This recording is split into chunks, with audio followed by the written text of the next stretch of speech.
Blimey, that all sounds very dramatic, doesn't it? Very, very heavy on the music. Few people I can see chucking in some thoughts about the chat question. Mix of thoughts.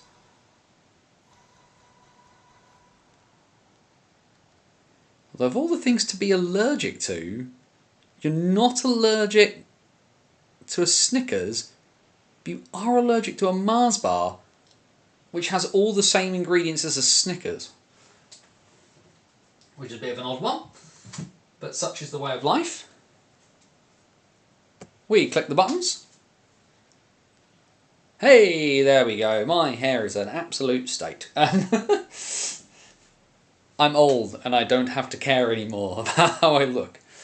Jokes. Oh dear, excuse me, what a start. Coughing up a lung, apparently. Hello. We'll give everybody another moment or two just to get in, as we usually do, before we kind of kick off and do things properly. We're a good mix of things, though. Niall, I should say, probably has the correct answer. The answer is both. Although not fun size. We don't do fun size. Fun size or not fun size. Small is not. Small is only fun in certain circumstances, and if you know how to use it properly.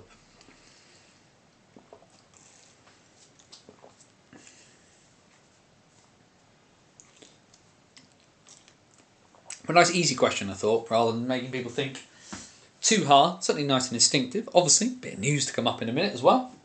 But like I said, we'll give everyone a couple more minutes to kind of get in. For those of you here on the early on the live show, or if you're catching up, it's the joy of it, isn't it? Really, just checking, of course, as we usually do. Just because obviously news will occasionally filter through during the show. There are a few bits and pieces. Obviously, we do need to talk about, including you upgraded from the kitchen. I have. We figured out a way to stream from, well, what in our house we call the library, because as you can see, all the books, the hockey books are actually, where are my hockey books? My hockey books are actually just down here, so about the level of my hip, because they're all here. But it also means that you do get the hockey shelf with bits and pieces, my Tim Hortons OV mini stick, and a few other bits and pieces I've collected along the way. Signed Olaf Kolzig, signed Johnny Bauer card there. And just like lots of weird stuff. Snickers have had to choose. Yeah, that's fair enough. I'd probably choose a Mars bar, but I think the Mars bar thing... Mars bar... Ah, okay. I didn't realise that. Look, I generally pick a Mars bar, and it comes from being... from going to non-league football games with my dad as a kid. Because the tradition was at half-time we got a cup of tea and a Mars bar. We weren't ones for getting like chips or a burger or anything like that, but we'd always get a cup of tea because, you know, like November, December, living in South London, you're at one of the umpteen bajillion non-league grounds, so you generally like pick up, you know, get yourself a cup of tea, polystyrene mug, of course, so your hands would burn trying to hold on to the thing, split a Mars bar between the two of us and just, you know, have a bit of a good time. And this is the weird thing, the lower down the non-leagues I got, the older I got, ending up in places like Warminster and Saltash, going to non-league games there where you got a cup of tea in a porcelain mug. That was always a bit weird. Maltesers, I mean, it's a fair shout. It's a fair shout. I don't mind Maltesers. I feel like with Maltesers you can eat too many of them too quick. Either way, looking at the time, keep sticking your answers into the warm-up question in there. Always interested to read them. But we need to get rocking and rolling. Guys, gals, and the gender fluid and all beyond the binary, it is Wednesday night, it is 8 PM, and welcome back once again to the BOTW What's Current stream. My name is Anthony Russell, here to take you through the weird, wonderful, and wacky world that is the National Ice Hockey League structure here in Great Britain. We focus on the National Division. That is our bread and butter, that is our home port. But of course, we're here to go through absolutely anything and everything from the National, as well as Division 1 and Division 2 in the north and in the south. Good evening, everybody. Hope everybody is doing well. First time anybody's gone and stuck. Seahawks are massive in the chat for a while. They're certainly pretty massive at the moment, but we will get onto the National in due course, because before we get on too much, we better do the little bits of housekeeping we need to do at the top of the show. bannersonthewall.wordpress.com, your number one source for all things related to the NIHL. Banners on the Road, my series where you follow my weird and winding journey through British hockey. Of course, last Saturday night I went into the Wild West. I went to Swindon to watch their game on what was Country Night against the Solway Sharks. If you want a different in-depth look at that particular game, you can go check that out. And of course, the big thing from last weekend, the BOTW exclusive interview with NIHL DOPS heads Alan Batchelor and Ken Riddell. That's a very, very hard interview to get. Worked really hard to get it. Really pleased that people are kind of sort of enjoying it. And obviously it seems at the moment that between DOPS and the game review panel for the national division, that process is working really well. We haven't seen much of anything out of the lower levels so far, but it does appear that some of the things that they talked about that they tried to improve went really well. I'm massively pleased to get some of the bits and pieces on record that they said. We aren't stopping there. But either way, there's a bunch of stuff you can go check out over on the website, bannersonthewall.wordpress.com. And the other thing to talk about, of course, is we are live Wednesday nights, 8 PM here on YouTube throughout the NIHL season, meaning that you can join in for the What's Current stream. And of course, you get to do all the wonderful bits that are with YouTube. Make sure that you subscribe to the channel, like the video, share it out and all those bits and pieces. But because we're live, we have the one that is the chat, which I can see rolling along and the banter is already flowing. But of course, as we go on during the show, questions, comments, thoughts, feelings, anything you want to chuck in as we talk through the wonderful world of hockey. But of course, please do remember the golden rule here on the BOTW What's Current stream, DBAD. Don't be a dick, be respectful of other people's thoughts and feelings in the chat, and we will have a lovely, good old time. Right. Before we get into talking about results and bits and pieces of that, and there's a few bits of news, of course, that have come out that we need to kind of talk about too. This whole malarkey that I do, I've never shied away from running towards controversial topics. So we obviously got some news come out in the last day or so, and it's obviously caused a bit of perturbation for people.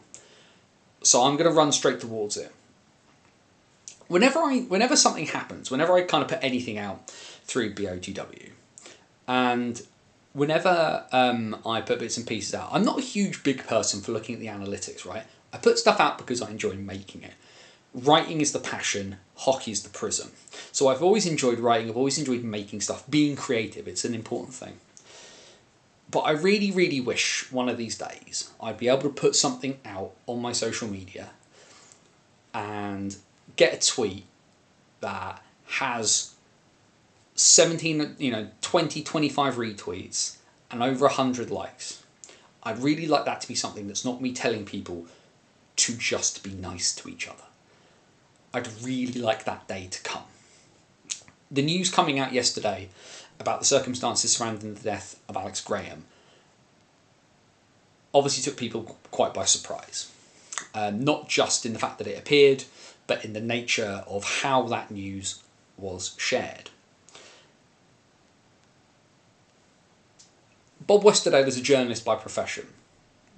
People's views on the media, such as it is at the moment, are tempered somewhat by people's frustrations about how and what their news is and how they get it. Through Banners on the Wall in the past, I have had to put out stories that are not nice, cause problems for people, cause headaches for people. Reporting the news in any sphere of life, whether it's the absolute horrible niche corner of the world that is British ice hockey, and I put a couple of stories out last year that put people's noses out of joint, put people's backs up.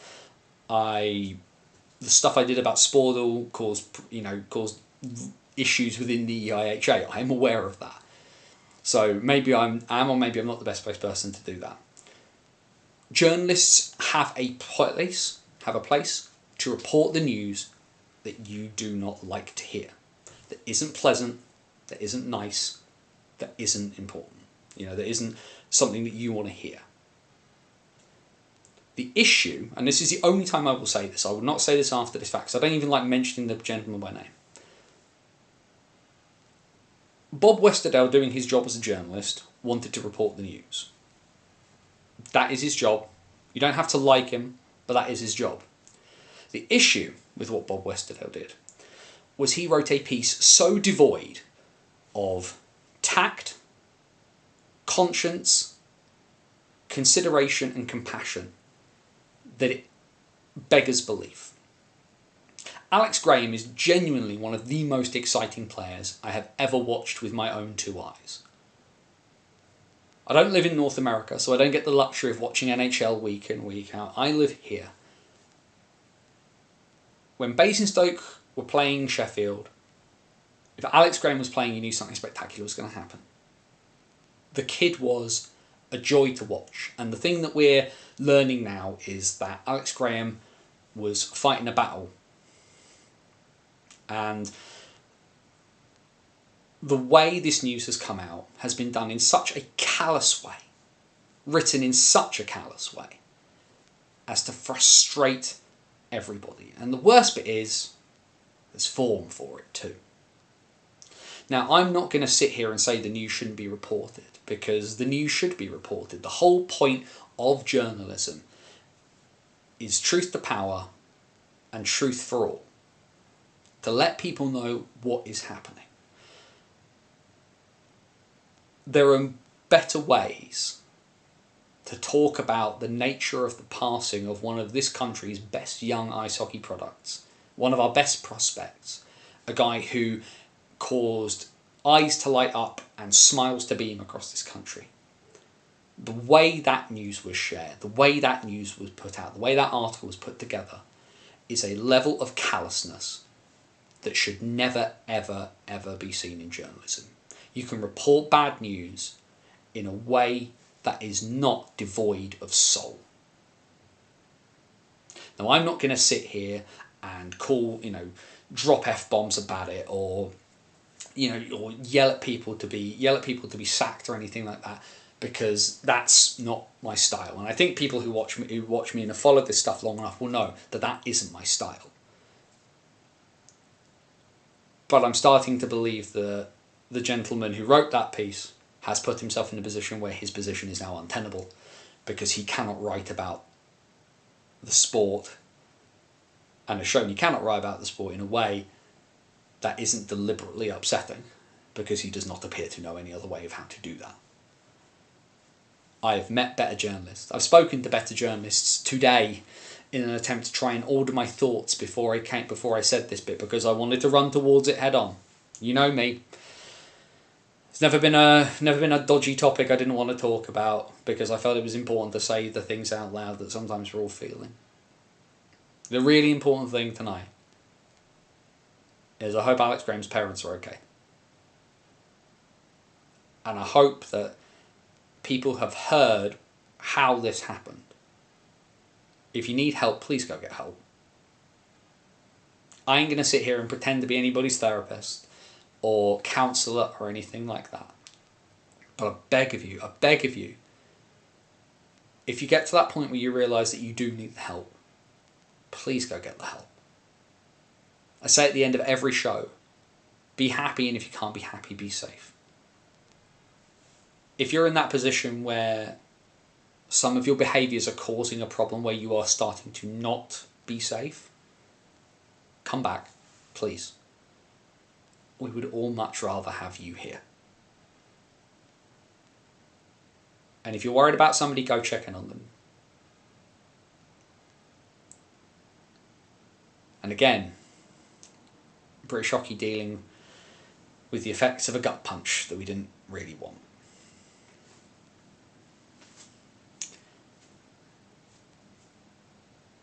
So there we go. We take that, we move that to one side. Said my piece. Thank you for bearing with me while I got that off my chest. Let's get back to why we're here, shall we?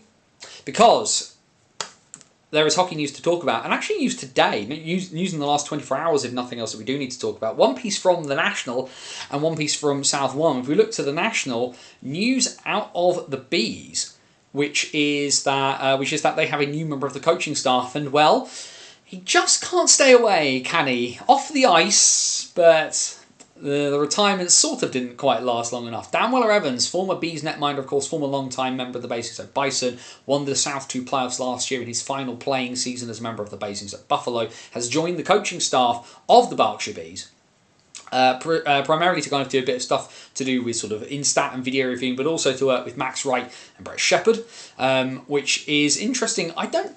And I think Mitchell's in the chat, who's a Steel Dogs fan. Mitchell, I can't find anywhere on either the Steelers website or the Steel Dogs website that there is a dedicated goalie coach in Sheffield. Am I wrong? Because it seems pretty crazy to me that the Steelers do not have a dedicated member of the coaching staff to work with their 5 netminders, but the Bees have got Dan Weller-Evans doing it for them. Seems a bit of an odd. That seems a bit of a strange dynamic to me. But either way, it's a really, really good thing for the Bees, and I've talked in my National Division preview, and we've talked about it on here as well. The Bees, because they are not flush with cash, are having to try different things. They're working with Streatham, they work with the Cardiff Canucks, and now also getting in a guy who knows the club, knows a lot of the guys. Dan Weller-Evans, Stuart Moggs, best friends since they were children. Obviously played on the Bison with guys like Liam Morris, been around guys like Marcel Balach, Marcus Mitchell, guys like Vanya Antonov he's played with as well. You like people at that club know Dan. They know the guy that they're getting in, but they now get to experience Dan as a coach. And of course, Dan and Brett are familiar with each other, but he's not met Max properly yet. So that'll be an interesting one. But it's such a big thing for goalies because you learn and you train in such a different way. Having somebody to be able to give you tweaks that you can make is going to be big, and it's great for Dan as well. Obviously now transitioning to an off-ice role. He's just got married as well. His wife is expecting, so there's lots of change going on in the Weller-Evans household, but he still kind of gets to have that little hook into something that he is good at. And actually as well, we saw last year, did a lot of good work with Morgan Parsons, who's now moved on from South 2 into South 1 as one of the netminders of the Oxford City Stars. So a different and a good challenge for Dan. The news out of South 1 today is the return to Solent of Liam Coleman. A very brief tenure with the Swindon Wildcats Division 1 side. Of course, he was part of that big long list of everybody that had started up there at the Link Centre as Swindon Wildcats 2 came back into life after the flood, returning like the Ark, as it were. But it lasts only a couple of weeks. Coleman now back in Solent. As part of the Devils. Alex Murray talking about the fact of them needing to add some firepower up front, which Solent have kind of struggled on occasion. Yes, they did get quite a big win over the Romford Buccaneers, which we'll touch on later, of course, but struggled against some of those bigger end sides. Obviously got whacked by Slough pretty heavily, and needing some firepower. They have looked to an old face to bring them back. Interesting one for Coleman, of course, having left mostly because he is kind of based West Country way, so the fact he's recommitted to coming back down to Gosport, bit of a strange one, but certainly no big surprise that Alex Murray would have reached into his bag of tricks to pull out a familiar face. People will be wondering, what about Steve Osmond? My understanding is Steve Osmond is currently injured, which is why he didn't play. He's not been playing a lot recently, but obviously a few bits and pieces going on there. But good news all round for the Devils as well, to get back a familiar face that they know can certainly put the puck in the net. And it has been a big transition. Quite a few new faces for the Devils this year as guys have kind of moved on. There has been a bit of movement of guys in South 1 over the summer. And not the best of starts in the immediacy for Solent, sort of going 3-2 start when they arguably probably would have wanted to be sort of at least 4-1. And I mean, the Slough game you can kind of take either way, but they will have wanted to beat Invicta and blew the lead there. Really, really heavily put to the sword by Slough as well. So not an okay start, but clearly Alex Murray thinks that they can do better there. And of course, well, it feels a bit moot, but we'll talk about anyway, is the change in Hull, because the change in Hull has resulted in the fact that we have all things up and running, because it means that from last weekend in the National that we have got the first really big movement, which is that Caden Hannas, released by the Hull Seahawks over at the back end of last week, to be replaced with Manchester Storm import forward Johnny Corneal. Initially a surprise for quite a lot of people, if nothing else, because like all bits and pieces, the announcement of the departing guy came first. and then the announcement of who's replacing him came later. And of course, Hanas had quite a productive first weekend in the NIHL National Division. Scored a couple of goals, well taken goals as well against Bristol. But having spoken to folk in Hull, there was a lot of the fact that this was an opportunity that came up for them meant that they kind of felt they had to jump on it. And unfortunately for Hanas, he was kind of the odd guy out. They were always going to keep Svek. They were always going to keep Sobchak. And so Hanas kind of found himself as the odd guy out in that circumstance, which is unfortunate for him, but certainly paid massive dividends for Hull last weekend, as we can see there, winning by 8 goals to 4. And Corneal getting in on the act with a hat-trick inside 37 minutes on his debut, as Hull quite handily sort of walked their way through with an 8-4 win. And I think that's the even more frustrating thing for Telford, of course. A goal from Noah Kerarainen, a fantastic young prospect, of course, playing on this sort of 3-way contract where he's contracted to the Blackburn Hawks in North 1, to the Tigers in the National, and to the Manchester Storm. Also goals for, 2 goals for James Smith, and a goal for his first goal for the Tigers for Edgar Landsberg, sort of back now playing after taking time off at the end of last year. But that whole firepower, and also as well all the big names there getting on the score sheet, and Chamberlain, Hewitt getting goals, Svek getting goals, but as well as goals for Davy Phillips, his first goal back in a Hull jersey, and a goal for Owen Bruton as well. That third line, Bruton from Jones. Don't sleep on that whole third line. I know everybody's talking about all of the really, really big names. Excuse me. But everyone's talking about all the really big names there, but do not sweat on that. Don't sleep on that whole third line. There is a lot going on there. And then, of course, there was the game that I was at, which was over in Swindon, a 6-2 win for the Swindon Wildcats. If you watched Swindon's win over the Bees, swap out the away team, pretty much the same kind of thing. The first period, in fact, the first sort of half an hour or so, Swindon just were overthinking, overplaying the puck, not getting frustrated. The neutral zone was all clogged. They were finding it difficult to get through, and they were starting to get frustrated as well. Certainly, Tomasz Malazinski took a very petulant penalty, and we'll talk about that in a minute, because of course there's more news to talk about when it comes to him. But Nolan Gardner having the Sharks 2 goals up inside 12 minutes, but eventually it always felt like the game the Sharks were playing was never going to work for the whole night. If you go read the piece on the website, on Banners on the Wall at WordPress.com, I kind of talk about the fact that we're kind of having to play at 100% of the game plan to make it all work. But you can't be at 100% for the entirety of the 60 minutes. There are ebbs and flows in a hockey game. If you perform up here, when actually sometimes you just need to be able to kind of function down here, it does, and it doesn't work. So it always felt like when Swindon got 1, they would get 2, and then Swindon turned it around, scored 3 goals in 7.5 minutes in the end of the second period. And once they got that early goal in the third through Chris Jones on the power play, it was always going to be an uphill battle for Solway, and they just ran out of ideas and ran out of firepower.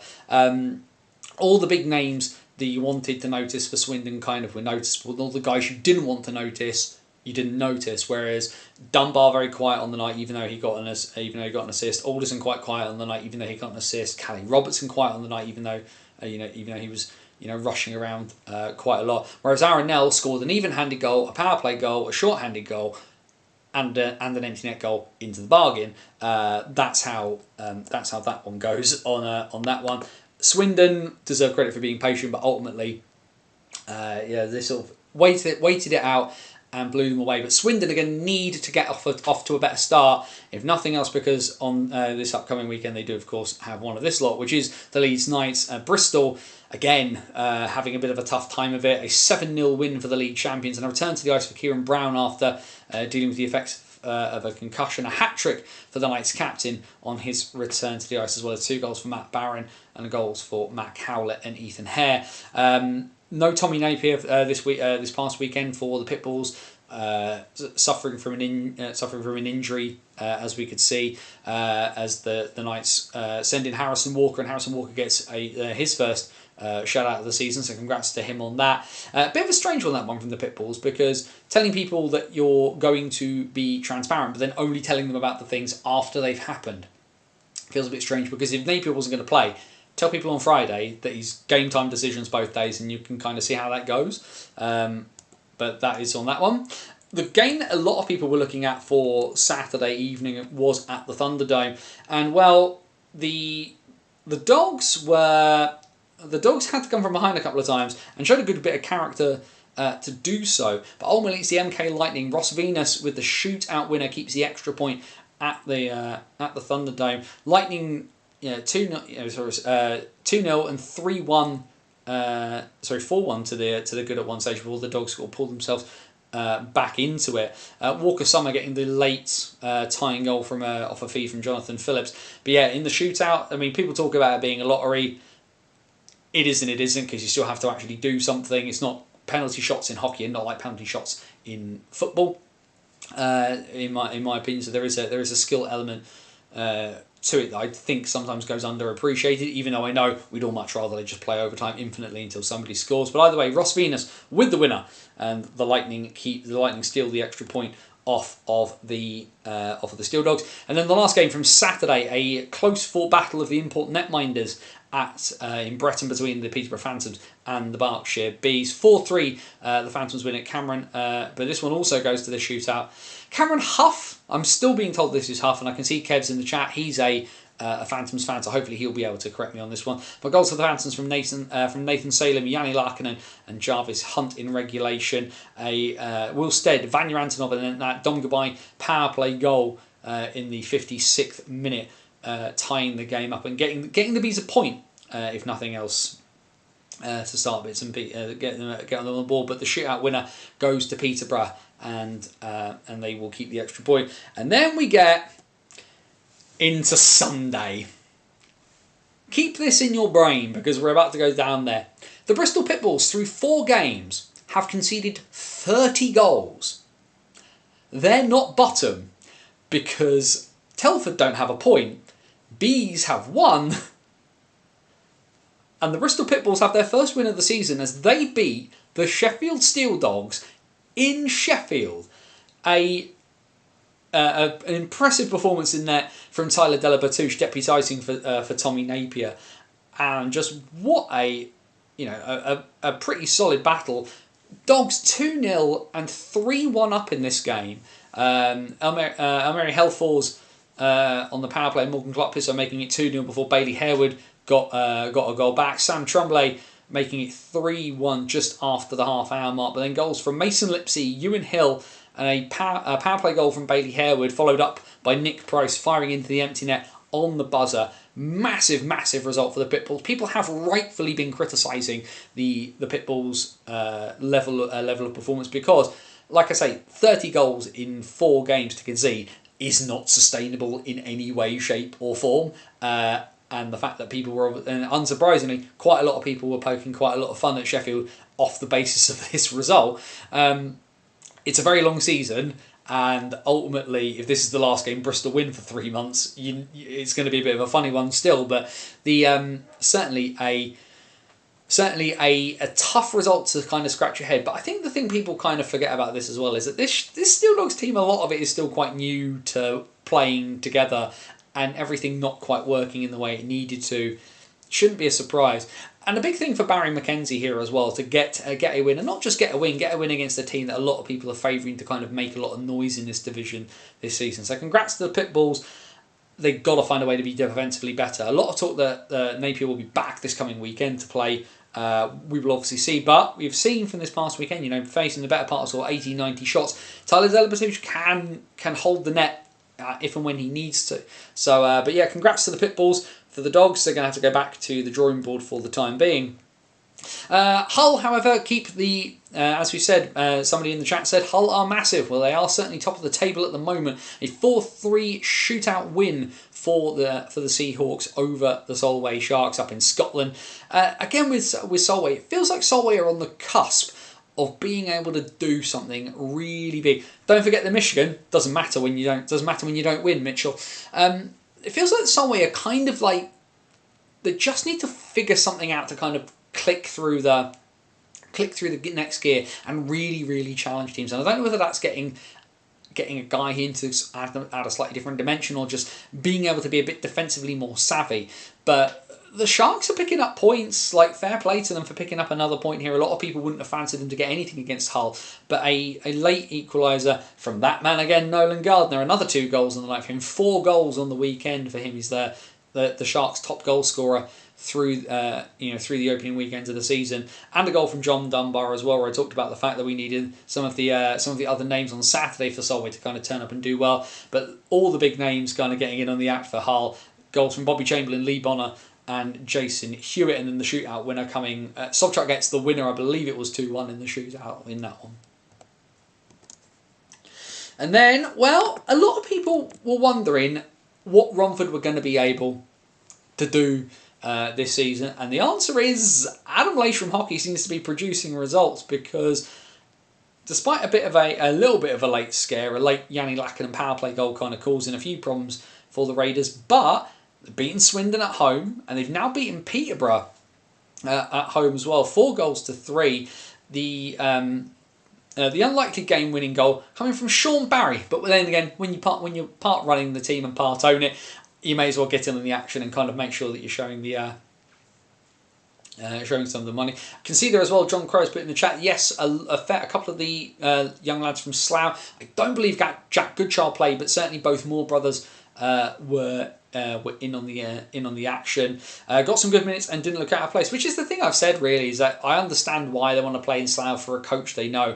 But Christian Moore, Seb Moore, Jack Goodchild, I'm not sure necessarily where Luke Smith would fit into a National League team at the moment, but Romford is probably a team stylistically that would suit him very well. But yeah, I believe Joe Tomlin played as well on Sunday. Unfortunately, I haven't got the roster immediately in front of me here, but yeah, Adam Leishram, Brandon Ailiff, Andrew Schufelt, who appears to have really hit the ground running, him and Sean Miller, because it was Schufelt from Miller from Dewey for that 3rd goal, and then Sean Barry getting the game winner, Brad Bowering, Cameron Huff, and Yanni Lackinen with the goals for Peterborough.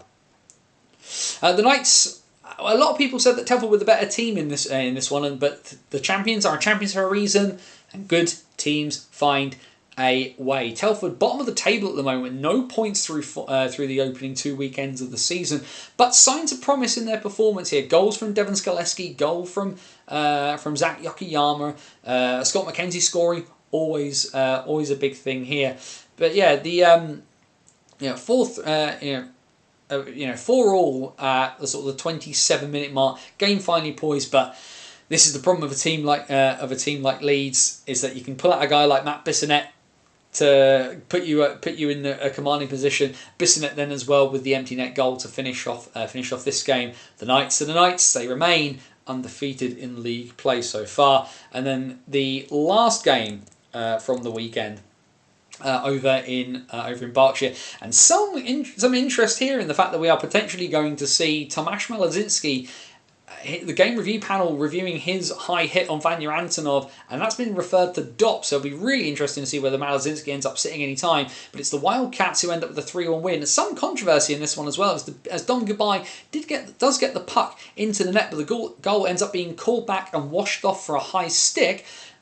I haven't really seen where that high stick occurs in the highlights, I must say. So quite happy to be pointed in the direction of what actually happened there.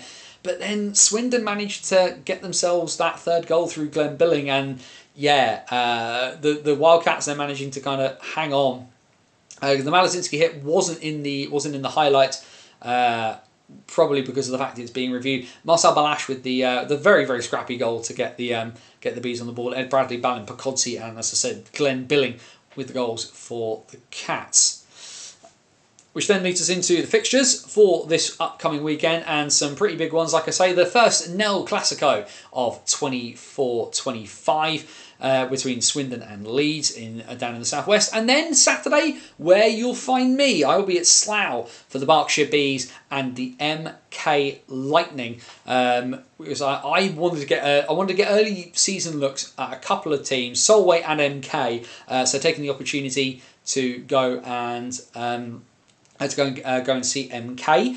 Solway take on Telford. It should be a very interesting battle, that one, given both teams start to the season. Sheffield look to get back on the horse as they take on the Peterborough Phantoms. And on Saturday, the Bristol Pitbulls, can they make it 2 in a row as they take on the surging Romford Raiders? And then on Sunday, Romford will head back home. That very tough game for them as they take on Hull. But having won 2 in a row at home, the Seahawks are going to need to turn up and put on a performance to make sure that they do not also get stung. Leeds take on Bristol. Can Bristol actually get a goal this time against Leeds? MK take on Solway. Peterborough take on Swindon.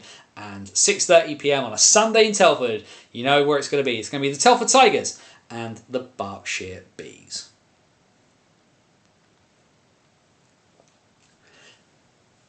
No league table as of yet. We're so short a time into the season. I'm not going to worry about it. Start looking really at the league table until the end of September. But unsurprisingly, the teams that have won all their games are top, and the teams that have lost all their games are nearer the bottom. But like I say, Bristol's one win. I think we all thought they were going to be pretty heavily rooted to the beginning of to the bottom of the table for pretty much the entirety of the season. But yeah, they're in 9th because the Bees have only got the Bees have. The Bees do not have a win in regulation, and Telford haven't won at all. So that's a bit of a tough one. But you know, there's going to be some tricks in Tommy Watkins' playbook for that one. Just have a quick look at the chat. Night and day, the 2 games for us. Leeds was a good game though. Happy enough with the loss and the effort they put in. Of course, we'll also see what happens with Ollie Endicott with Leeds. He's had one of his hits sent forward to DOPS for looking at, as the one from Callum McGill of the Hull Seahawks. Joe Tomlin got man of the match. I think he was on line with Luke Smittle and Tommy Huggett. Both Moore brothers look good. We're on our line centred by Aidan Wilson. I understand why they did that. Christian Moore can play centre though, and I actually think it's his better position, but it might just be his better position when he's playing with his brother and Jack Goodchild, because both Seb Moore and Jack Goodchild are very, very able wingers, and if you're wanting to play Christian with them, his puck distribution, certainly at a South 1 level, is really, really good. So I understand maybe why at a national level they just wanted to let him run around and just kind of see what he could do, rather than kind of relying on him to make through the middle of the ice for the Raiders. So I can kind of understand why they would have done that. Really looking forward to seeing Jack Goodchild back on the ice in the National League. It may have just been a case of getting enough guys, and where do you fit him in so he could play properly, or maybe he just had other commitments. I do not know, but I'm really interested to see if we can get both Moore brothers and Goodchild, the Slough's Holy Trinity, as they're known, on a line together in the national division for Romford, because I think if used in the right way, there's a real case for kind of bringing them up and bringing them through. It still baffles my brain, the fact that the relationship between the Bees and the Jets is at such a point where the best players in Slough aren't playing in Slough. It's still bizarre to me, and I don't really understand why that doesn't work out. Though of course we've seen that there are guys who Ollie Hemmingsmayer, they're playing for the they're playing for the Bees. Although obviously we're all well aware of that, the hand Ashley Tate had in that. Kane Russell, of course, as well, playing for the Bees too. So the Bees are getting their 2 ways. They're getting the guys from Streatham as well. So they can't get the guys from the team in their building, but they're still getting plenty of productive young players coming through. Adam Erskine, of course, as well, got an assist on the Marcel Balash goal on Sunday. So the Bees are getting guys from South 1 to step up should they need to, and of course young Harry Wright and a couple of the other guys from the Cardiff Canucks. So they've got sort of a pipeline of young talent that's able to come and play as and when they need to get them to come and play. Questions, comments, thoughts, feelings on the national division. Like I said, I'll be in Slough for Berkshire for Berkshire versus MK.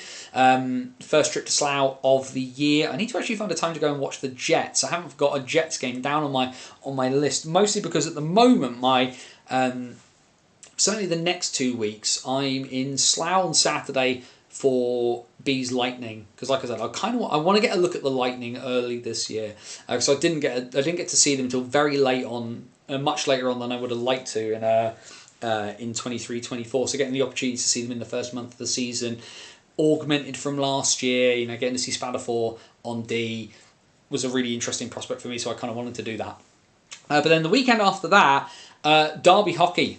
South won the weekend afterwards. I am going to be at Oxford versus Swindon because that was one of those games that as soon as I knew it was happening, I was immediately looking for it, circled it on my calendar because I really enjoyed my time going to going to the Oxpens last year. Really, really good people at the City Stars.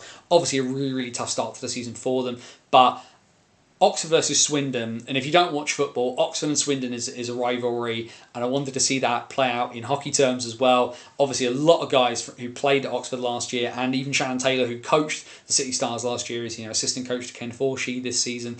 So I really wanted to see that game and to get the opportunity to go up to Oxford again as well. I enjoyed the trip. Like I said last year, one of the best cafes I've been to. Lightning attendance on Saturday, the highest non-arena attendance in British ice hockey last weekend. It certainly is an impressive statistic for the Lightning.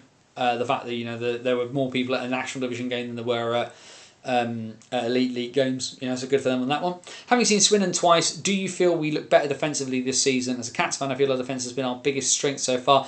I'd argue your patience has been your biggest strength so far, because the loss to Romford in Romford was very Swindon Wildcats, I'd argue. At home, different kettle of fish, but I watched the Bees game on a stream, and I've obviously seen the Sharks game with my own two eyes, Charlotte, and my worries and my concerns that I put in my preview piece are still there. It is still early doors, so it's not like I can't write off the entire I'm not going to write off the entire season off the basis of watching Swindon twice, because the level of play is obviously very high. I think Wells has been used much more defensively than he appears to have been used at university level last year for TMU. I still worry that he and Wells and Bradley are still too similar stylistically. The big test is going to be Leeds. I think this is the thing we're going to see, because with all due respect, you've played at Swindon's games at home have been the Bees, who are expected to be a lower end side, Solway, who are expected to be a lower end side challenging for the playoffs, and now there is a huge step up here.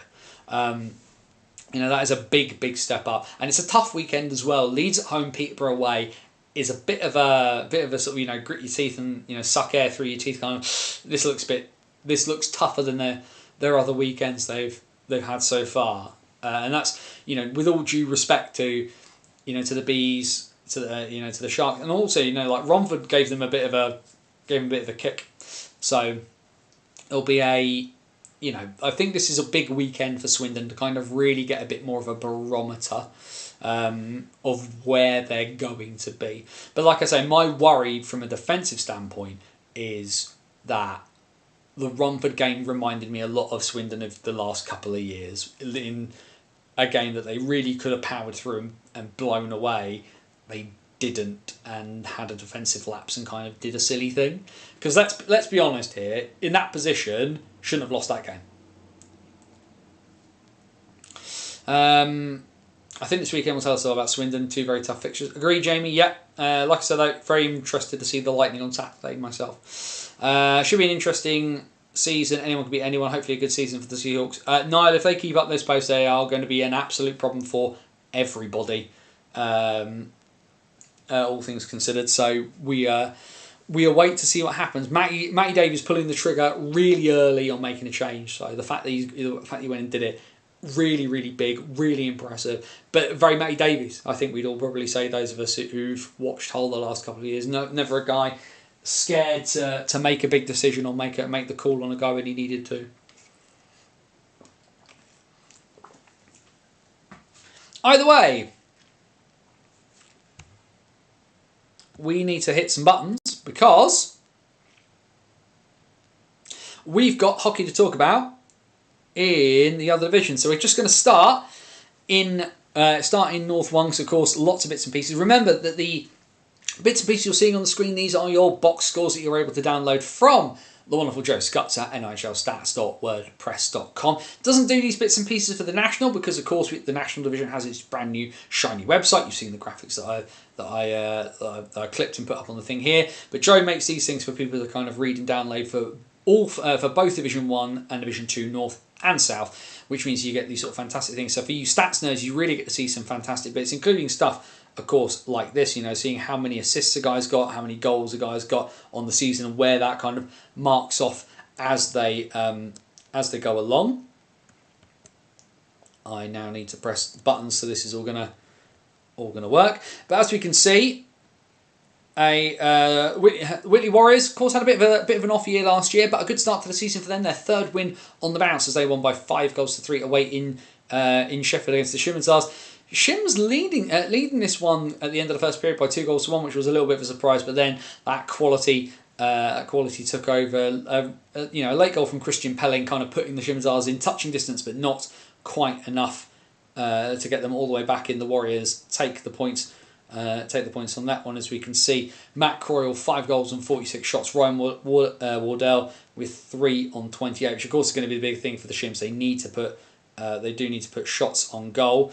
Another loss at home for the Leeds Knights. 3 defeats on the bounce for them, but the Hull Jets are still rolling along, and now they win away again. A 3-0 shutout win, and a game with only 4 minutes worth of penalties. No penalties at all in the second period. Goals for Scott Morris, Richard Hagar, and Sam Rogers doing the business there. A 52 shot shutout, which is pretty mental, for Zach Brown in net for the Jets.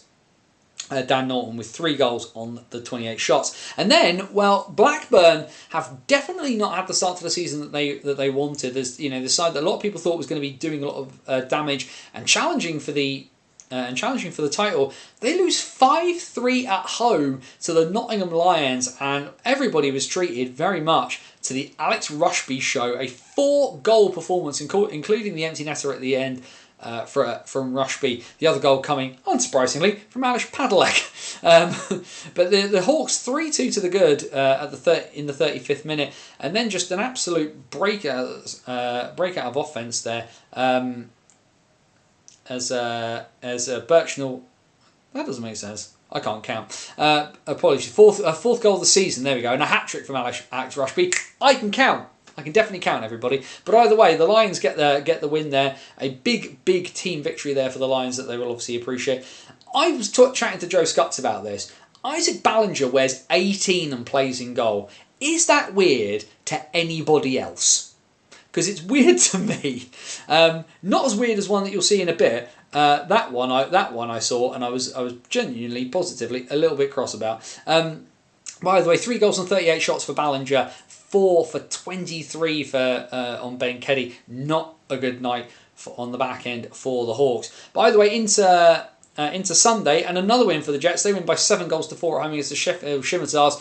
Bit more of a loosey-goosey defensive effort here from the Jets, but they go 5-0 and put the Shimmonsars firmly at the bottom of the table. 4 defeats on the bounce for the Shims. Although did put up a pretty good fist of it. 5-4. With about a quarter of an hour to go, but Reece Edwards and Kieran Robinson doing the damage at the death there. Nick Winters getting the conceding the. Nick Winters with the winning ones there. Brandon Stones in net for the Shims in that one. For the Jets now. Brandon Stones in net for the Jets. Winters in goal for the Shims. I'll get things the right way around. Dear me, I'm having a mare already. And then another bad one for the Leeds Knights, but Blackburn back to winning ways. They get their second win of the season to get themselves back to 500. A 9-2 win for the Hawks at Planet Ice, and return, of course, return to Leeds for Adam Barnes for the first time since his departure, in a very, very productive night. Barnes getting on the score sheet a couple of times, as well as James Royds, Jacob Lutvich, Lee Pollitt getting on the score sheet as well. So pretty comprehensive performance for the Hawks in this one. Both netminders. Jacob Midgley getting his first ice of the season for Leeds. But yeah, just proving to be a bit of a tough one so far for Knights 2 as things start. And then, we said there were some shocks. Solihull, who got walloped 6-1 at home by Hull last week, beat Billingham 8-3. So the Barons woke up. A pretty busy evening. A hat trick from Nicholas Otterson. The Mackay brothers getting in on the act as well. Plenty of exciting bits and pieces. But yeah, a bit of a weird result, all things considered. But as we can see from there, pretty short Billingham bench that did the journey all the way down to Solihull. Of course, one of their longest trips of the season. Jacob Hammond there in net for the entire 60 minutes, 8 goals on 30 shots, is not going to do his statistics any favours. A good night for Ben Lee in the net for the Barons, as we see there. A very, very productive night for Nicholas Otterson, going 3+0. 3-point night as well for Charlie Webb, Phil and Dan Mulcahy. So not no sympathy though from the Barons, and then the first and debut performance of probably the shocking signing of the season so far, and that is Jake Witkowski. And is Jake Witkowski signing for the D-side Dragons. And Jake Witkowski certainly made an impression very, very early on.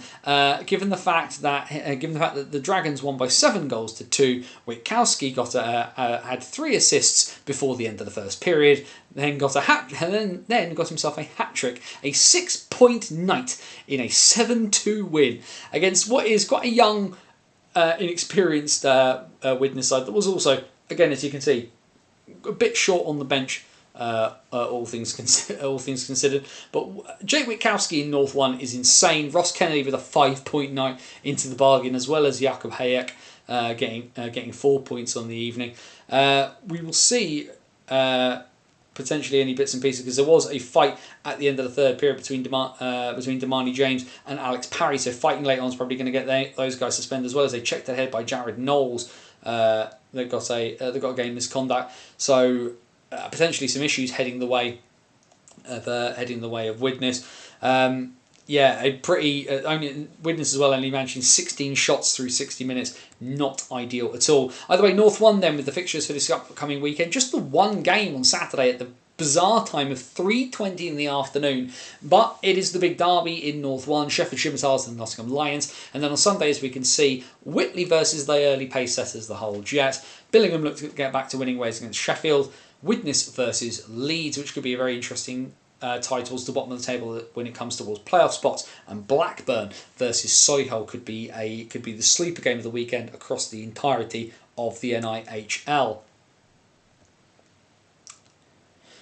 Into South 1 then, and not a good night at the Sapphire for the Romford Buccaneers. Of course, they've got themselves up and going again, when there was obviously a lot of concerns about Romford hockey. I don't know why I keep swapping to that, but there we are.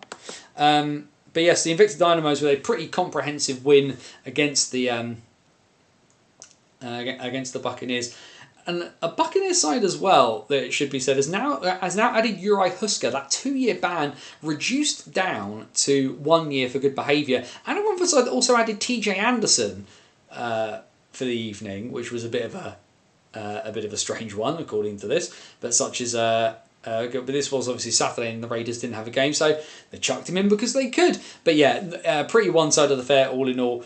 A really, really big result for the Dynamos, who kind of got what they wanted after losing to Streatham the weekend before. Needed a big result to kind of score to get guys sort of back up and rolling. Vilis Krakauskas getting some points. Louis Colvin going 2+2 on the evening was a really good result for him. Hat-trick for Ruskin Springer Hughes into the bargain. A hat-trick for Harvey Briggs as well for the Buccaneers. It should be said, he and TJ Anderson with the goals there. Tough night in net for Max Van Mullen. Of course, it was so impressive for the Raiders during pre-season. He got the 16-year-old getting the start in for the entirety of the 60 minutes and concedes 11 goals on 38 shots. Tough one for the young man. Van Mullen will be missing this weekend.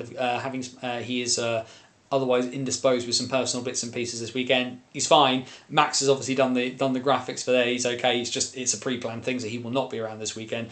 Brad Windybank conceding 4 goals on 23 shots, so numbers not great in either direction. As we mentioned about Solent, they got a whacking last weekend at the hands of the Slough Jets, 4-0 to the Jets by at the end of the first period, and 5-0 by the end of the 21st minute. Goals galore, to the point where they just kind of managed the game well out of anybody's reach. Congratulations as well to Isaac Merry. He gets his first senior start and gets 2 points on the night into the bargain. So congratulations to him. Folk familiar with Steve Merry from the Bees, that's his son. So congrats to him on getting to play with the big club, as well as getting on the board goals for Christian Moore, Luke Smithsell, 2 for Jacob Minter, 1 for Connor Redmond, and 1 for Harvey Harmon. A very comfortable 14-shot shutout for Matt Smith. Aaron Taylor getting the start before getting pulled after 3 goals. Rory Martin-Edwards then sees the rest of the action there. Sunday then, like I said, a bad weekend for the Buccaneers, but an unusual Sunday home game for the Solent Devils, but an 8-2 win, just what the doctor ordered for the Devils to get them back on the horse. Although people may have been wondering when Luca Pascali scored inside the first minute whether things were about to go the same way, but eventually just blew the Buccaneers away. Euro Husker getting the second goal there, but a pretty productive night. Kane Russell, Dan Lackey, Cam Buckle, Harry Harcup, Travis Penny, Charlie Wedge. Really good weekend actually for Charlie Wedge. He's been really, really good the last couple of weekends. I should say, certainly was really good when I saw the Devils relatively recently. But big one for the Devils is, and of course now we know Liam Coleman's going to be back in the lineup for them next weekend. Sonny Phillips facing the shots in this one, 8 goals and 56. Roy Martin-Edwards playing the full 60 minutes in this one, going 2 goals and 33. Roy Martin-Edwards is really going to start making a case to start pushing himself onwards to being a starter for the Devils before too long. So keep an eye on him. The only issue with Martin-Edwards is he is currently in the Royal Navy, so he could be chucked on a ship anytime. Elsewhere, the big local derby in South won from the weekend, and a win for the Chelmsford Chieftains away at Invicta. Always a big issue for Invicta was that little bit of consistency, really being able to kind of get runs together. And yeah, so the Chieftains with a 4-2 win, the late goal from Grant Bartlett, really sort of putting things to bed. But the sad news, of course, out of this one, as we can see from the second period, fight there between Alan Lack and Harrison Lillis. Unfortunately, Harrison Lillis, a dislocated shoulder, will see the former Dynamos captain miss a chunk of time. Word is 4 to 6 weeks, but you can never be sure with these things. Goals for the Dynamos from Ruskin Springer Hughes and Regan O'Neill. Goals for the Chieftains from 2 from Cam Bartlett, 1 from Grant Bartlett, and a power play goal from Jay King. So getting on the action. As we just scoop down, 2 goals and 35 shots for John Lauday in net for the Chieftains. Owen Ryder 4 on 47, and then who likes American football scores? Because that's what we got in the at the Ox Pens. Unfortunately, a really tough night for the Oxford City Stars as they go down by 14 goals to 0 at home to Streatham. And some of these early games, well, games against Oxford, games against Cardiff, as we can see there, that last goal, Luke Brittle has 10 goals already on the season for Streatham after 2 weekends of play.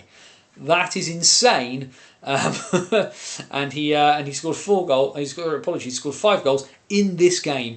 A really tough night at the office for the City Stars. We're going to have to really think about getting some bits about what they do. A debut as well for new import forward Alex Tidings. Not a productive night, unfortunately. And like I said, yeah, a really tough one. Both netminders getting time for the City Stars. Morgan Parsons making his competitive debut for the City Stars as he came in the third period in relief. Gave up 5 on 23. A 15-shot shutout for Dylan Phillips for the Red Hawks in that one.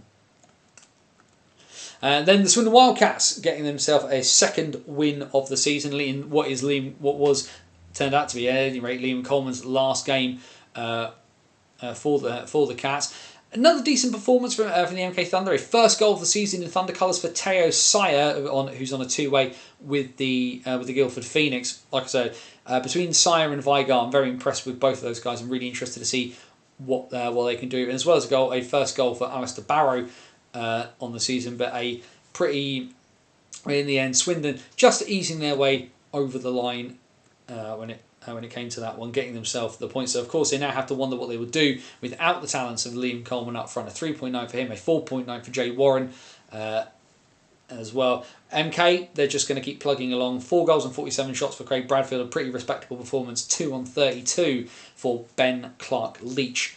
Which then leads us into this coming weekend in South 1. 2 games on Saturday and back to regular things for the Solent Devils. 5 p.m. at home against the Chelmsford Chiefs, and should be a really, really interesting game. 7 p.m. at the Thunderdome then for the MK Thunder against Streatham. See how many goals Luke Brittle can get in this one. Sunday, 3 games then. Invicta versus Swindon is 5:45 over in Gillingham. 6:15 p.m. face off the Oxford City Stars and the Solent Devils. And then 6:45 on the High Road as all things reverse. Streatham take on the MK Thunder. Just have a quick squiz at the chat. Dogs playing at 7, that will explain the weird face of Andy. That makes sense. Be good to see some Dogs fans catch some of the Shims games. The Dogs are on straight after. Thought Buccaneers would run us closer. Going to be a big gap between the top 5 and the bottom 5 in South 1 this season on results so far. It does feel that way, John. I'm kind of hoping that once teams kind of find their feet, because I can see John's obviously mentioned is obviously the Buccaneers' second game of the season. Still a bit of rust in the cogs. Kind of like you say, you hope that maybe we'll kind of see a bit more of a middle pack established. Maybe we'll get kind of 6th can kind of pull closer. Like you say, the top 5 does feel in the immediacy will be Streatham, Chelmsford, Slough, Invicta, Solent. But can anybody kind of really push on and cause a bit of? Can anybody find any consistency in that bottom 5 to really do some damage there? Into North 2, and the champions decided that they also wanted some American football style scoring, rugby scoring I was going to say, because the Nottingham Lions did get 5. Telford got 14. A pretty crazy game there between the 2 second teams, as it were. The Lions, though, of course, already with a win on the season going into this one, so not quite in the position they've been before, but a pretty comfortable second win of the season for the Telford Tigers. 4 goals for Philip Supper, 4 goals for Ollie Hunt, 3 for Paul Davies, and also a hat-trick for the Lions too from Michael Berachowski, although albeit in a losing effort. Both netminders used by both teams, everybody getting a bit of ice time, which makes sense given the very lopsided nature of the scoreline that we got. Last year's playoff winners, the Billingham Buccaneers, a good result for them down in Altrincham, a 6-0 win for the second team at the Forum. Altringham's lone goal coming from Carl Price, but then Sam Dow, Tom Wakefield, Ben Greenley, Lucas Dowdle and Anthony Price all getting on the score sheet. For the Bucks. Quite a short bench Altrincham side, as we can see. They're quite a massive disparity in benches. Only one netminder, of course, for the Aces in Bailey Hodgkinson, but a pretty respectable 6 goals and 34 shots against a pretty solid team. Ron Pierce with 1 goal on 23 for the Bucks.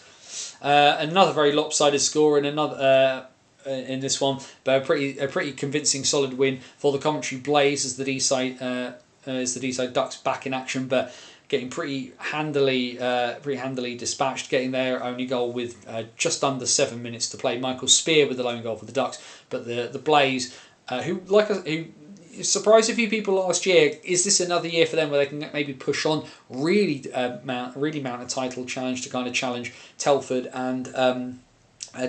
Of course, the Blaze, the only team to beat Telford in regulation in the league last year. So they've got the ability to do some bits and pieces there, but as we can see, quite heavy there. 68 shots to 17. Not but all netminders by the look, getting some time as well, which is good for some of these guys. Hayden Laverick still going as well, which does make me chuckle. Pulled on a shutout, but at what stage is it clear that the game is pretty much sort of sewn up? Hat-trick for Kyle Nash, 2 goals for Jordan Stokes, Ollie Dixon and Charles Coney in that one. Sutton Sting then with a win there, local derby in North 2, a 6-0 win over the Sheffield Titans at both teams' home ice at Ice Sheffield. Sting 3 from 3 for the perfect start. A couple of goals from Morgan Glansby in this one, as well as Elliot Meadows, Ryan Aspley, Jamie Scott and Seb Staley. Here's the thing that I don't get. All credit to Lewis King for an 8-shot shutout, 61-8 on the shot. Lewis King wears 99. Lewis King wears 99 in goal.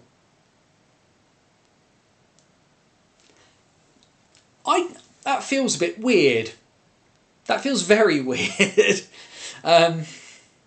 MK's Netty was man of the match for me despite the scoreline, pulled some great saves and kept them in the game until the penalty shot in the open net. That's fair enough. None of the 10-2 ways were playing for Lions 2, so it'll be a different score next time, I suspect.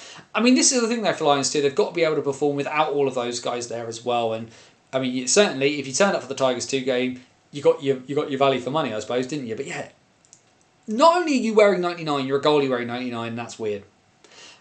Goalie wearing 68 the other side, can't lie, less weird. But yeah, one person in Jager's number, one person in Gretzky's number, both in net. Odd. Not a great night on Sunday for the Titans either. They get the champions came to town and a 8-0 another shutout on the Titans. Not a good weekend for their scorers. Carroll Jets back amongst the goal scorers because of course he was a combined shutout. 9 shots the Titans managed in this one, but as Matt Byrne and Hal Griffiths sharing the shutout.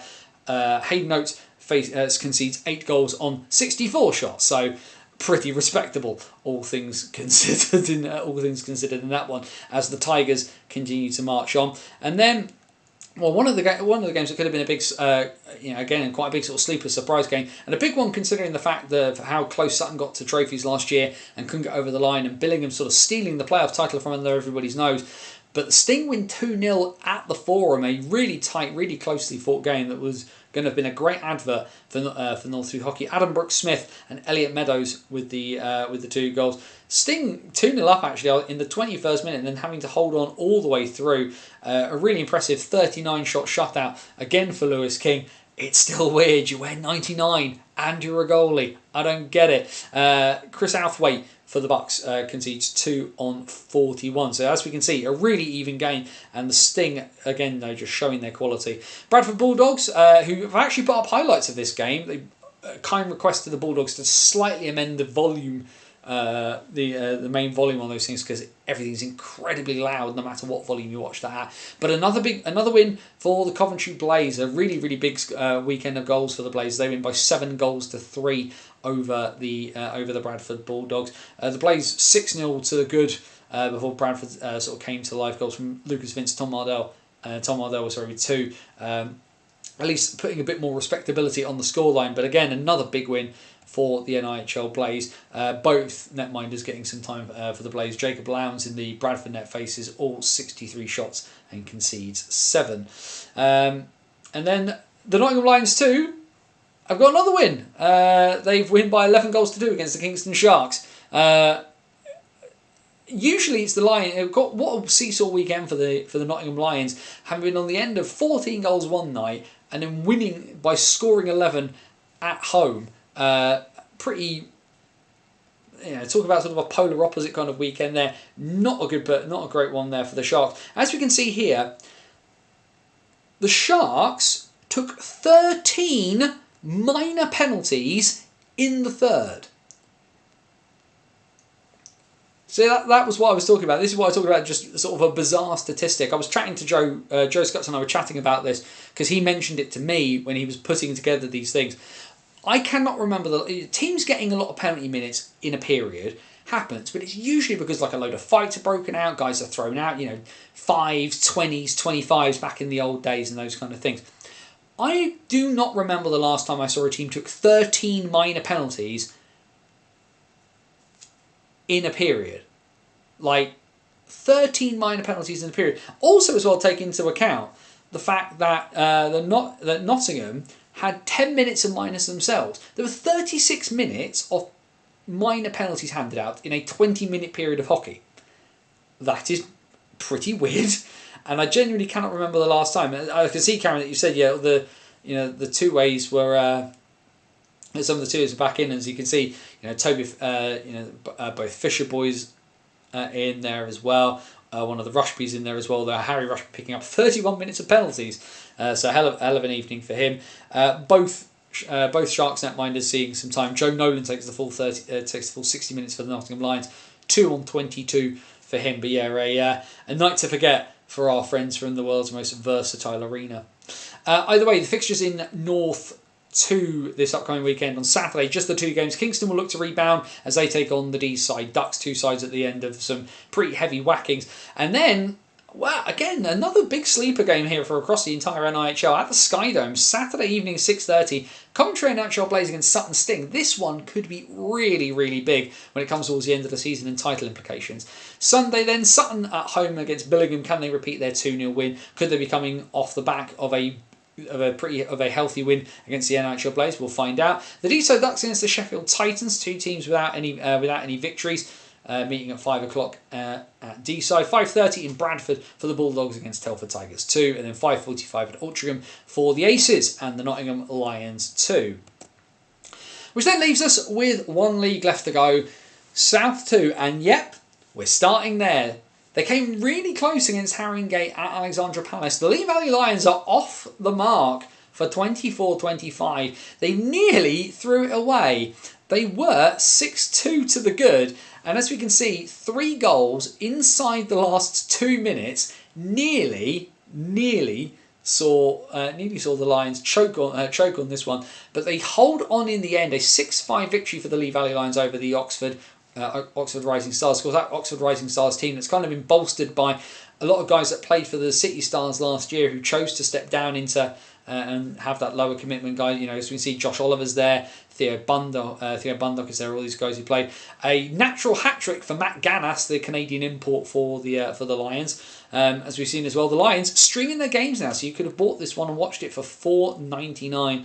But a pretty competitive game. But ultimately, in the end, it is the Lions who hold on and get their first win of the season. So yeah, hat-trick for Ganas, 2 for Nathan Oyemi, and 1 for Taj Allen, who was one of my favourite players to watch last year. 5 goals from 5 different goal scorers. A very short benched City Stars side in the end there, and a good performance from Caleb Poole as well. 6 on 57, 5 goals and 50 shots for Ethan Frayne in the net for the Lions.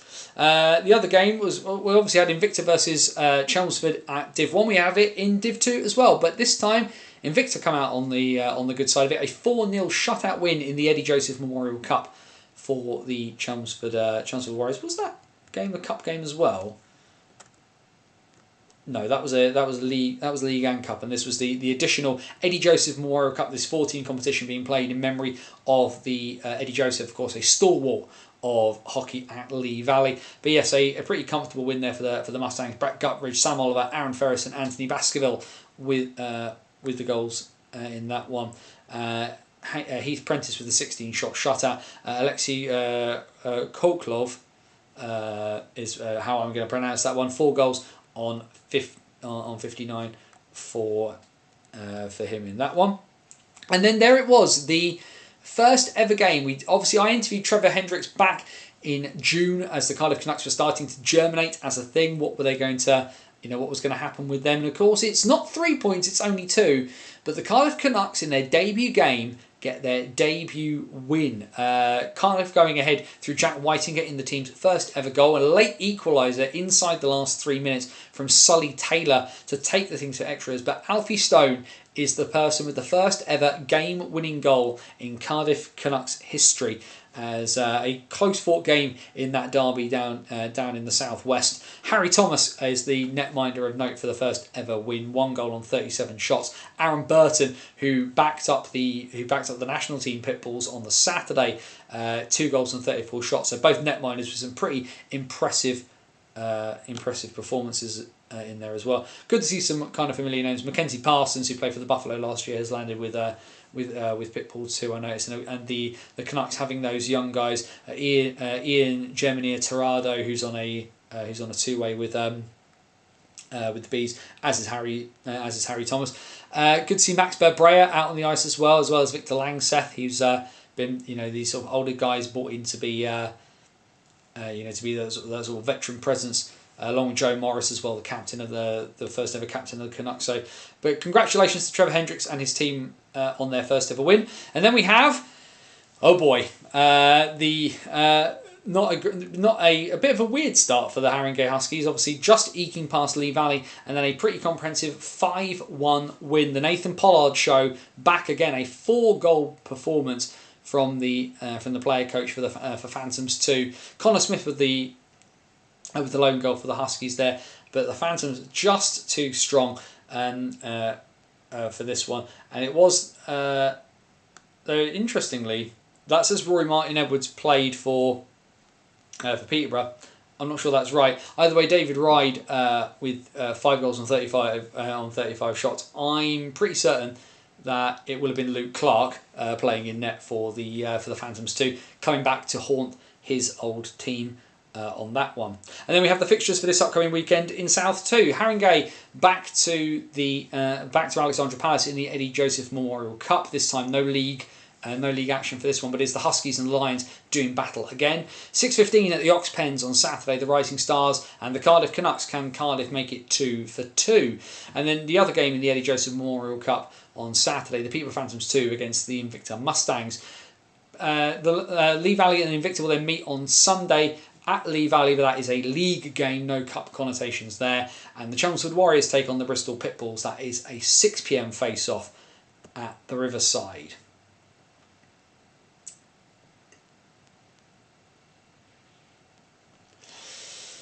They were different for the Kingston game, totally different team. Have you watched, Anthony? The third period was pretty bad.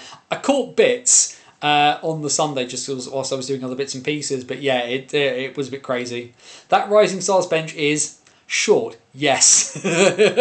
There's nobody there.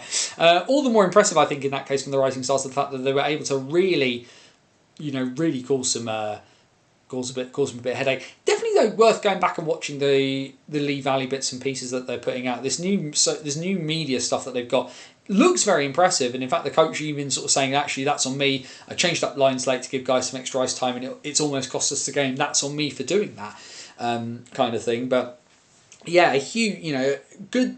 Like I say, Lee Valley just appears. It feels like Lee Valley are taking things a bit more seriously this year, and I think that's really, really good. And I think that will kind of bode well.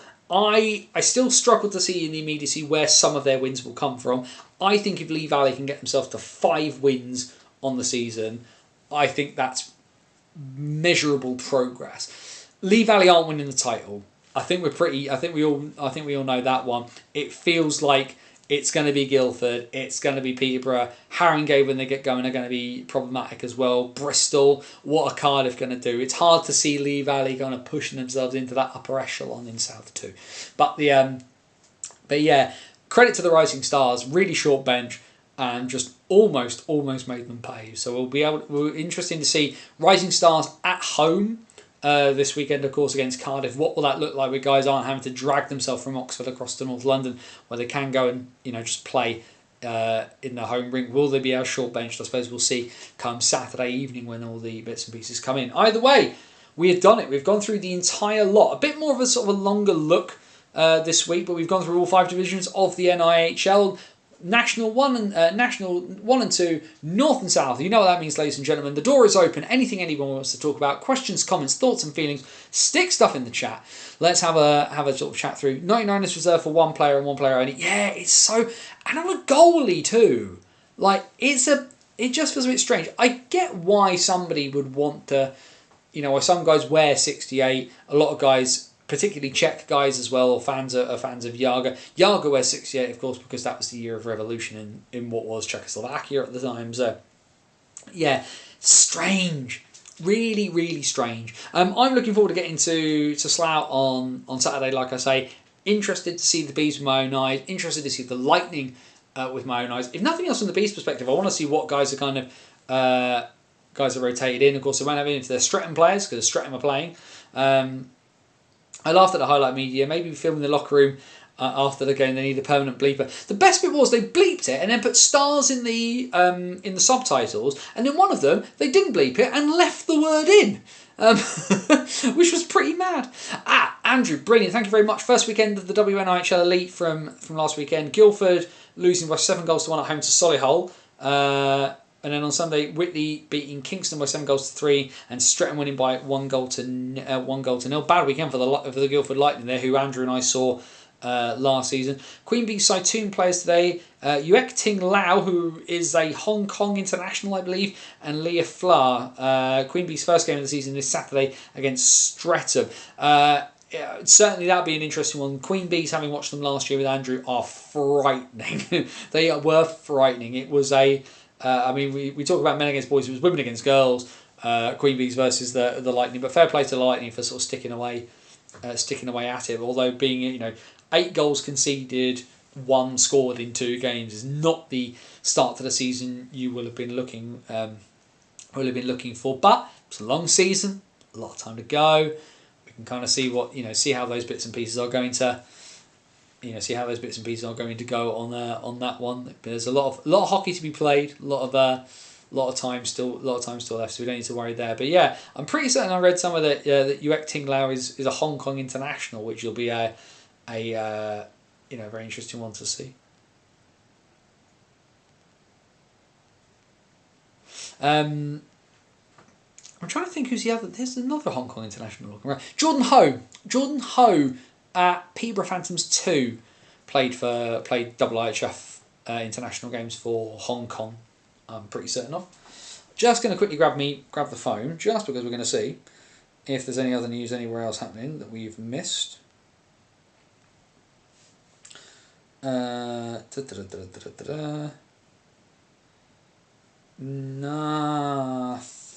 Nothing else in the immediacy that's leaping out at me. But like I say, NHL preseason's obviously started. Liam Kirk. Let's chat about Liam Kirk. Of course, we can chat about Kirky because the DEL season started last weekend. 2 games, 2 wins for Liam, including 2 very, very impressive goals. The final goal that he scored in Berlin's 6-2 win over Köln was an absolute statement of a goal. Just absolutely crashed it into the net. But yeah, a really impressive first weekend. And Berlin, if you watch the DEL regularly, Berlin look like they are going to be the ones to beat again in the immediacy. Wins against Köln, win against Iserlohn as well. It's going to be tough playing Berlin. Playing Berlin this year, that's for sure. But yeah, the German league's off and running. The Ice Liga in the sort of Central European League that's in Austria, Italy, Hungary.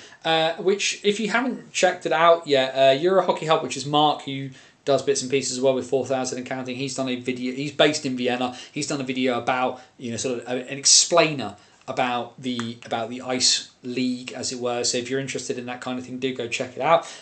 Me being me, regular viewers will know I'm a German speaker. I was in Vienna back in the summer, actually, of course, 'cause it's one of my wife's favourite places to go. But I do keep a lot of tabs on German and Austrian hockey. But of course, leagues everywhere are starting to get going. Pre-season has started in the NHL, and of course, we've been treated to the news. This new the new NHL sort of behind the scenes series that's coming to Amazon Prime starting on the 4th of October, which looks amazing. It looks really good. It looks really, really good. Flower is Norwegian. Thank you for that, Dave. Not a player, as people know. My women's hockey knowledge is definitely not where near as it should be, but also Andrew is brilliant for these kind of things as well. That's what we like here about BOTW. It's about educating, about taking those different bits of hockey, finding those little bits, because the NHL is great and we do love it. We love watching it as well. So we love the small things here at BOTW. Stories. We love stories. We love that ability to kind of find a thread and pull it. Did Liam Kirk get 2 goals for the Berlin Eisbären last weekend? Yes, he got 2 in the game against Köln and then didn't score against Iserlohn. What result really surprised you last weekend? The Bristol result was pretty shocking. I think Bristol winning in Sheffield was a bit of a surprise. I was expecting Bristol to win a game at home before they won one away. What else kind of shocked me last weekend? Blackburn losing to Nottingham I thought was pretty shocking as well, all things considered. Just because I know it's a very different Lions side this year. Those younger guys are... the younger guys are starting to really kind of come on. They've got Padalek, of course, who is no slouch even at his age. But I don't think people would have... Again, it's one of those things where not only do people not expect them to win, for Nottingham to win in Blackburn, I think is probably it adds to the shock value in that sense. But yeah, those are the 2 that kind of immediately that kind of immediately stand out for me. I mean, the nature of some of the wins. It feels like this last weekend there was a lot of very, very one-sided games. Lots of wins by 7, 8 goals. We saw Coventry beat Deeside by double figures. We saw Telford and Nottingham going 19 goals. That's like there were a lot. There was a lot of sort of like blimey. There's a lot of goals going in here. So it was so there's less sort of fewer results kind of surprised me so much as just like the nature of the wins, as it were. I mean, happy to see Tyler Delapatusha and Ewan Hill doing well in Bristol. They're going to be feature greats. Tyler in particular, because the fact he's plugged into the Devils and Ewan King, I think, has got real potential to push on. Most MK fans looking for a big improvement this weekend. 4 points is a must. I still think you're panicking too early, Jamie. All things considered, because it is really easy. But once Sheffield have now lost, and people thought they were going to be big. When Leeds and Hull lose, because Leeds and Hull will eventually lose, the perspective, I think, on things will change. On that one, the loss to Leeds was what it was, but Leeds are going to lose hockey games. Hull are going to lose hockey games, and MK ultimately. You hope that the quality in that MK roster is going to come good and kind of push on and push through and cause some real problems for them there. Yeah, we're a bit later than we usually would be, but I think that's probably just because of what I felt was kind of the necessary thing to say at the beginning. So there we go. SHL started Saturday. Yes, I thought I'd seen that it stood. Frölunda, of course. For folk not familiar, Andrew's team is in the SHL is Frölunda. 5-1 against Leksands on Saturday, but lost to Rögle 4-3 on Tuesday. I really wish there was. This is one of the things. I wish there was a better sort of more centralised place to watch a lot of this European hockey, because there's so many streaming services, just so much money to watch stuff, and that's the thing. And it's nothing against the SHL. I've watched SHL live. It's really good quality hockey, but I can't choose. I'm not going to choose that over being able to watch Germanic hockey where I can listen in German. And Swiss hockey, you may as well just forget. And you can say what you want about on hockey, and it's a resource for sure. If you've got like a pop-up blocker and you can deal with it, kind of thing. But like trying to find Swiss hockey through like easy, legitimate means is really hard. Yeah, defending is optional. Yeah, who needs defenders if you can outscore the opponent? Yes, why defend when we could not defend? MK versus Hull the following Saturday is massive. It's going to be a big game at the start of the season, yeah. But like I say, I think if you're wanting perfection, you're never going to get it, because that's not what hockey is. All things considered. Got some bits and pieces. Deacon Fielder is streaming on Twitch, so when we're all finished there, we can all go over and abuse him. That could be fun. No other big news kind of immediately leaping out. I can see. Just have a quick check of some bits and pieces. No, that's an email from Elite Prospects offering me money off of premium, which I don't need right now. But the last call there. So the Bristol result shocked me after Saturday's game. I haven't made the long trip to Bristol myself. Yeah, fair play to you, Andrew, for going down and watching that. I need to get to Bristol. I haven't been to Bristol for a very, very long time. I've got my brother-in-law, my sister-in-law live over that way, so it's just kind of tying everything up. I think would be a useful one. Last call then for questions and comments as we're heading towards 9:30. What we will do, if we pull out something from the hockey shelf to show you, what should we pull out on that one? I'm going to do it just because the NHL season. I've got a fair few sort of NHL bits and pieces, but I will show you, because you can't quite see it in here. You can't quite see it on the camera, but I will show you who needs elite prospects when we have Andrew Day, because Andrew remembers the fixtures. He doesn't remember everybody's stats bits and pieces. Let me show you the weirdest thing I own. Hockey memorabilia wise. I'll just quickly move these off of it because I do sit them on top of it as well. But what I have, and I've had it for quite a long time, and unfortunately it's partially broken. But what we have is a Pekka Rinne Milwaukee Admirals bobblehead, which was sent to me by a friend of mine in Wisconsin from one of the very, very old hockey forums. Definitely the weirdest hockey thing that I own, I think. all things considered, because it's just the most out there kind of thing. Like Funko Pops are fun. I've got an Alex Ovechkin one. I've got Braden Holtby is there, and the like. But yeah, definitely the most different hockey bit of memorabilia that I own, a Milwaukee Admirals Pekka Rinne bobblehead. And then what I have is, because I've got my 2 Summit Series Canadian coins. So because he's because it's a thing with US Bank, Pekka then guards the Summit Series $2 coins that I have there. But yeah, I look weird stuff. I think is probably the way to describe that. What about Bet365, which has good streams? Andrew, I don't gamble, and so I will not have an account on a gambling site to do that. Is the short answer there. I understand people, gambling is legal, and a lot of people are very, very keen on it. I personally don't abide gambling. It's not something I do. It's not something I like. That's my view on it. Other folk are free to go and make that choice as to how they do it. For me, gambling is a mugs game. So it's not for money for the sake of it. Is something that's never made sense to me. So and for a bunch of other reasons, I just don't do it. So I'm not going to get myself an account on a betting site. Is the short version there.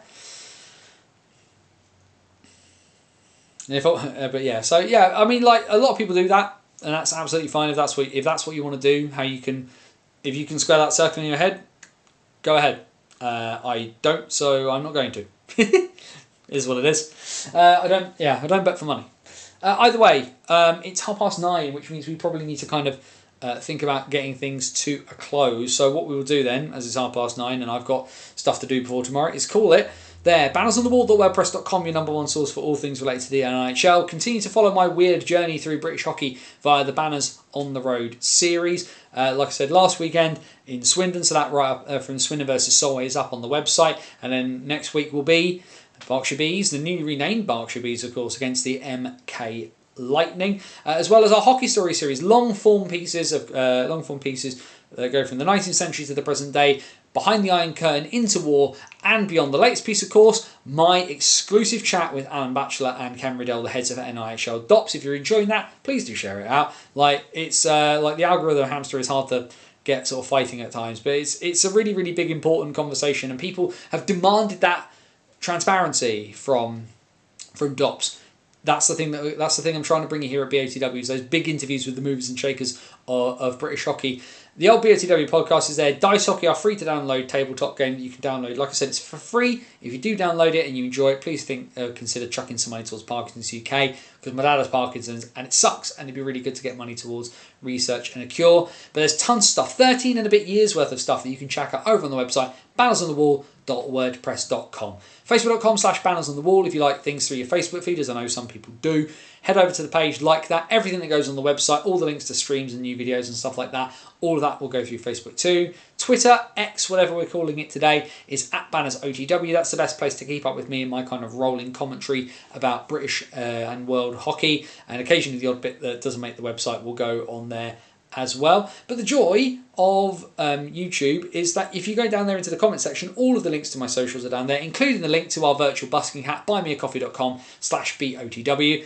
Banners on the Wall's never heading behind a paywall. It's just not the way, not in my opinion, not the way to do things. But if you do like what you see, if you really, really enjoy the content, and if you like to contribute to the upkeep of some of the bits and pieces that I need to make all of this happen, you can go chuck, like I say, go chuck a few coins in our virtual busking hat at buymeacoffee.com/BOTW. All of the social links are down there in the YouTube description, because, like I say, it's YouTube. Here on the Banners on the Wall YouTube channel, plenty of stuff, not just the best live show to chat about all things NIHL, but plenty of video interviews, match reports, all kinds of things here on the channel. Subscribe, hit that notification bell, so anytime a new video goes live, you are notified ASAP. And also, like I said, home Wednesday nights throughout the season, 8 PM, the BOTW What's Current stream, your home for live news, comment, and chat about all things from the NIHL. And there we go, another week's worth of hockey done, and another game in the national for me upcoming this weekend before heading back into South 1. The bit at the beginning of the show, I felt it needed to be said. hopefully by the time we roll around next week, we will be in a position where we can just talk about hockey and not have to have another big sigh about what's going on, because this is all meant to be fun. That's the whole thing about this. Hockey is meant to be fun, and hopefully we will have some fun here on a Wednesday night chatting about everything. Be happy, and if you can't be happy, then wherever you are, please, as I said earlier, please be safe. As my friend Scotty Woz would say, take care of yourself and somebody else. For bannersonthewall.wordpress.com, this is Anthony Russell saying stay safe, and so long till next time. Enjoy your hockey where you find it. We will see you back here next Wednesday for the next edition of the BOTW What's Current stream.